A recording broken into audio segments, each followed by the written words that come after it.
हमने आपसे डिस्कशन किया था प्लेट विवर्तन की सिद्धांत के संदर्भ में कि अपसारी किनारे क्या होते हैं या निर्माणकारी किनारे क्या होते हैं, जिसमें हमने देखा था कि जब दो ऊर्ध्वगामी प्लेट करंट चाहती है तो प्लेटों को दूर ले जाती है, तो प्लेटों के दूर होने की वजह से मध्य महासागरीय कणकों का निर्माण होता है,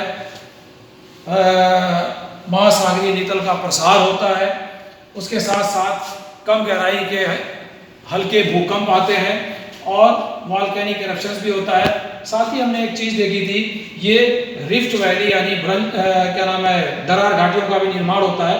हमने कुछ मैप्स देखे थे, ये था हमारा डाइवर्जेंट मार्जिन्स का डायग्राम, जिसमें हमने देखा था कि दो विपरीत दिशाओं में ये दूर दूर जा रही हैं प्लेटें और नीचे से ये मैग्मा जो पिघला हुआ है वो ऊपर आ रहा और यहीं जो है वो कटकों का निर्माण होता है, ज्वालामुखी विस्फोट होता है, जिसकी वजह से भूकंप भी आते हैं और इसी तरह के भूकंप से ही सुनामी का भी निर्माण होता है और सुनामी जैसी लहरें भी ऊंची उठती हैं जब समुद्रों में भूकंप आते हैं। यहाँ हमने देखा था, उसका एक छोटा सा डायग्राम था कि कैसे ये जो है वो मटेरियल ऊपर निकलता है और ये धीरे धीरे यहाँ जमा होता चला जाता है। इसको हम अलग से भी डिटेल में देखेंगे। एक चीज़ हमने देखी थी कि जो मध्य महासागरीय कटक है, आप देखें जैसे हमने प्लेटों का मानचित्र देखा था कि जहाँ जहाँ बड़ी बड़ी प्लेटें जिनकी मार्जिन से, उन्हीं मार्जिन पे ये कटकों का निर्माण, जैसा आप देख रहे हैं कि ये है मिड अटलांटिक रिज, मध्य अंध महासागरीय कटक, फिर यहाँ है south West Indian ridge, central Indian ridge, south east Indian ridge, ये है ईस्ट पैसिफिक रिज। तो जहाँ जहाँ प्लेटों के ज्वाइंट्स हैं, जहाँ जहाँ उनके किनारे हैं, उन्हीं किनारों पर ये तमाम सारी कटकों का निर्माण होता है। यहाँ प्लेटें दूर जा रही हैं और दूर जाने की वजह से ही इन प्लेटों पे यहाँ बीच में मटेरियल जमा हो रहा है जो नीचे से निकलता है और इस तरह से अंडर सी माउंटेन जिसे हम कहते हैं, यानी महासागरों के अंदर पर्वतों का निर्माण होता है। इसी क्रम में हमने देखा था एक ये मैप ब्रंश घाटी वाला, जो अफ्रीका की ईस्टर्न रिफ्ट वैली है, दरार घाटी पूरी एक लंबी यहाँ इथियोपिया से लेके और मोजाम्बिक तक इस तरह से घाटी का निर्माण हुआ था। इतनी सारी चीज़ें हमने देखी थी।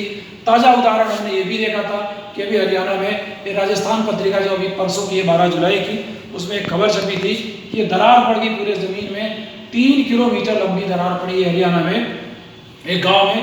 जो भी एक छोटा सा उदाहरण है कि ज़मीन के नीचे ऐसी हलचल होती है जिसकी वजह से उसका प्रभाव हमें धरातल पर दिखता है और वो प्रभाव एक छोटे से रूप में देख रहे हैं। ये गैप पूरी दरार पड़ गई है, ये भी हम छोटे रूप में देखें तो ऐसा लगता है कि कोई माइक्रो प्लेट है जो दूर विपरीत दिशा में गई है, जिसका डाइवर्जन हुआ है और इस तरह से ये दरार पड़ी है।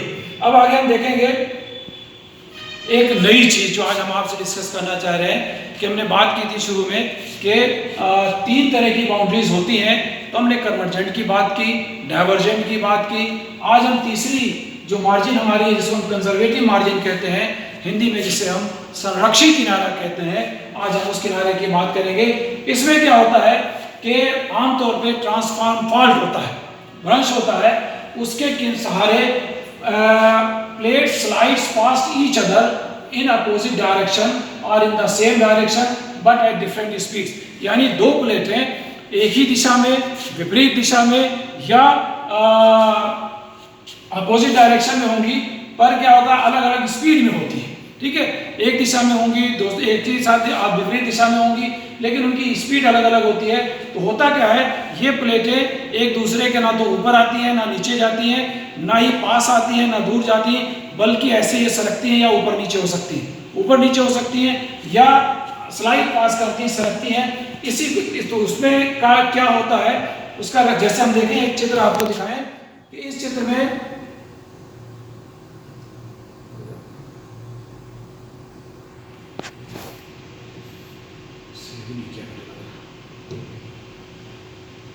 वह हम देखेंगे ये कि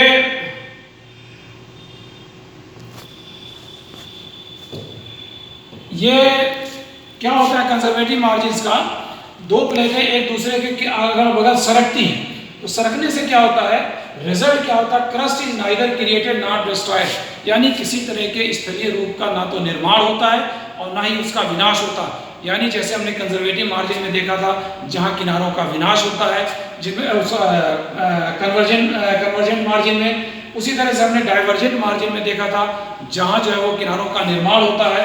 ये जो कंजर्वेटिव यानी संरक्षित किनारा है, यहाँ किसी तरह का कोई विनाश नहीं होता है, कोई निर्माण नहीं होता है, क्योंकि प्लेटें एक दूसरे के सहारे सरकती हैं ऊपर नीचे या अगल बगल, जिसकी वजह से साथ ही साथ क्या होता है, the shock waves created produce an earthquake. ऐसे जगहों पे जब प्लेटें एक दूसरे के बगल में स्लाइड पास करती हैं, तब वहाँ जो है वो शॉक वेव्स, ऐसी जो है वो तरंगें उत्पन्न होती हैं, जिसकी वजह से अर्थक्वेक। तो दुनिया में जो बड़े बड़े अर्थक्वेक आते हैं, आमतौर पे इन्हीं फॉल्ट लाइन के सहारे ही आते हैं, इन्हीं भ्रंश दरारों के सहारे ही आते हैं, जहां आमतौर पे प्लेटें एक दूसरे के किनारे सरकती हैं, स्लाइड पास करती हैं, जिसको हम संरक्षित किनारा कहते हैं। यहाँ बड़े बड़े भयंकर भूकंप आते हैं। इसका एक बड़ा उदाहरण ये है सैन एंड्रियास फॉल्ट है ऑफ कैलिफोर्निया का, which marks a segment of the boundary between the North American and Pacific plate। तो नॉर्थ अमेरिकन और पैसिफिक प्लेट के बीच में एक फॉल्ट है जिसको हम सैन एंड्रियास कहते हैं। वो इसका बहुत बड़ा उदाहरण है कि जब दो प्लेटें आपस में सरकती हैं तो क्या उसकी स्थिति होती है। तो वहाँ बाकायदा एक फॉल्ट लाइन डेवलप हो जाती है और उस फॉल्ट लाइन के सहारे वहाँ जो है वो फॉल्ट डेवलप होता है और उस तरह से शॉक वेव्स उत्पन्न होती हैं और उनकी वजह से काफ़ी भयानक जो खतरनाक तीव्र रिक्टर स्केल वाले जो है वो भूकंप आते हैं। तो इस तरह से हमने देखा कि प्लेट विवर्तनकी में प्लेटों के जो 3 किनारे हैं, उन किनारों के सहारे ही हर सभी प्रकार की विवर्तनिक घटनाएं होती हैं और उन घटनाओं का जो परिणाम होता है उसको हमें धरातल पर यंग फोल्डेड माउंटेन के रूप में दिखता है, ट्रेंचेस के रूप में दिखता है, वॉल्केनिक एरप्शंस के रूप में दिखता है और भूकंप के रूप में हमें दिखता है। और जो महासागरीय है उनमें कई क्या होता है कि महासागरीय कटकों का निर्माण होता है। ये सारी चीज़ें हमने इस प्लेट विवर्तनिकी के द्वारा देखा इस सिद्धांत में। अब बात आती है कि इस प्लेट विवर्तनिकी में कैसे इसको प्रूव किया जाए। तो प्रूव करने के लिए 2 एविडेंसेस जो है वो विद्वानों ने प्रस्तुत किए, जो वेगनर के लिए बड़े महत्वपूर्ण साबित हुए थे, क्योंकि इसमें विशेष रूप से प्लेटों की गति को ही दर्शाना था, उसको ही सिद्ध करना था। तो 2 तरह के एविडेंसेस का सहारा लिया गया।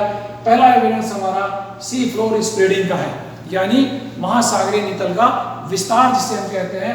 वो हैरी हेस नाम के विद्वान थे जिन्होंने 1960 में इस एविडेंस का, इस सबूत को जो है वो प्रस्तुत किया दुनिया के सामने।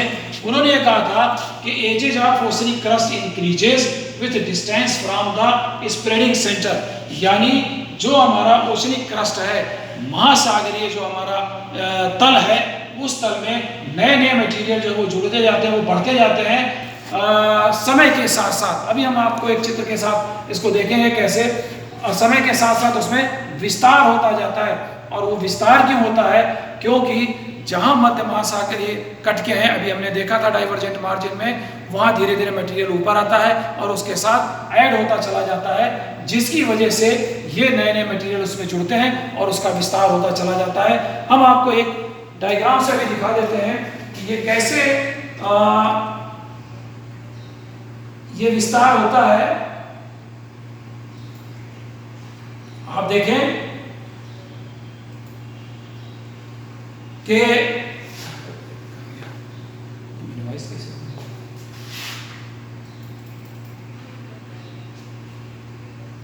विस्तार के लिए हमने ये जो चित्र आपको देखा था उसमें यहां देखें, जैसे जैसे ये मटेरियल इसमें आता जाता है और अपने आप ये चीजें यहाँ देखें, ये पहाड़ियाँ कटके बन गई और धीरे धीरे इनका विस्तार होता जाता है। और इसका एक हम लाइव भी इसमें देख सकते हैं कि ये कैसे ये पूरा काम करता है सिस्टम।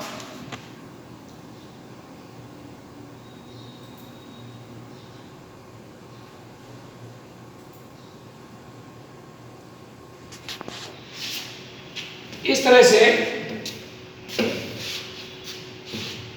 ये चीजें हम बड़ा करके अगर हम देखें इसको, तो यहाँ ये मटेरियल निकला, ये महासागर के बीच की कटक है, यहाँ धीरे धीरे मटेरियल ऐड होता चला जाता है और उसके बाद ये इसके साथ जुड़ता हुआ चला जाता है। तो इससे नए नए मटेरियल इसमें बनते जाते हैं। इसी चीज को आधार मान के हैरी हेस ने कहा था कि यहाँ जो है मध्य महासागरीय कटकों के सहारे ये सी का प्रसार जो है वो होता है।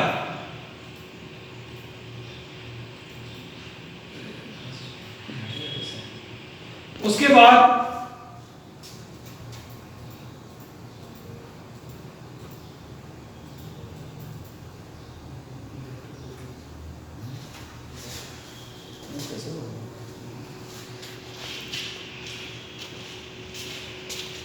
ये अपने आप में सी फ्लोर स्प्रेडिंग का एक बहुत बड़ा उदाहरण हुआ करता है। अब हम आगे बात करेंगे, ये जो हम आपसे बात कर रहे थे, क्या क्या rate of spreading varies from 0.1 centimetre to 17 centimetre per year. हमने देखा था जो स्प्रेड होता है महासागरीय नितल का, और उसकी दर बहुत वेरी करती है, कहीं जो ये कम होती है, कहीं ज्यादा होती है। इस हिसाब से हर महासागरीय नितल का जो विस्तार होता है वो अलग अलग दरों से होता है। यहाँ एक उदाहरण दिया हुआ है, Pacific Ocean spreads more rapidly than the Atlantic and Indian Ocean, यानी प्रशांत महासागर ज्यादा रफ्तार से विस्तारित होता है अंध महासागर और हिंद महासागर की तुलना में। जैसे दिया हुआ 6 to 9 सेंटीमीटर, और यहाँ दिया हुआ है 1 to 1.5 सेंटीमीटर, यानी अंध महासागर और हिंद महासागर कम रफ्तार से विस्तृत हो रहे हैं, और पैसिफिक ओशन यानी प्रशांत महासागर ज्यादा रफ्तार से विकसित हो रहा। तो ये हमने देखा कि ये अपने आप में हैरियस द्वारा प्रस्तुत एक बहुत बड़ा सबूत था, जो इस बात को सिद्ध करता है कि प्लेटों में गतियां विद्यमान है, प्लेटें जो वो गतिशील हैं, और उनकी गतिशीलता की वजह से ही विभिन्न प्रकार की परिस्थितियां धरातल पर उत्पन्न होती हैं। आगे हम कल की क्लास में एक और एविडेंस की बात करेंगे, जिसको हम पूरा चुंबकत्व कहते हैं या पहले मैग्नेटिज्म कहते हैं। आज हम अपनी बात यही खत्म करेंगे। बहुत बहुत धन्यवाद।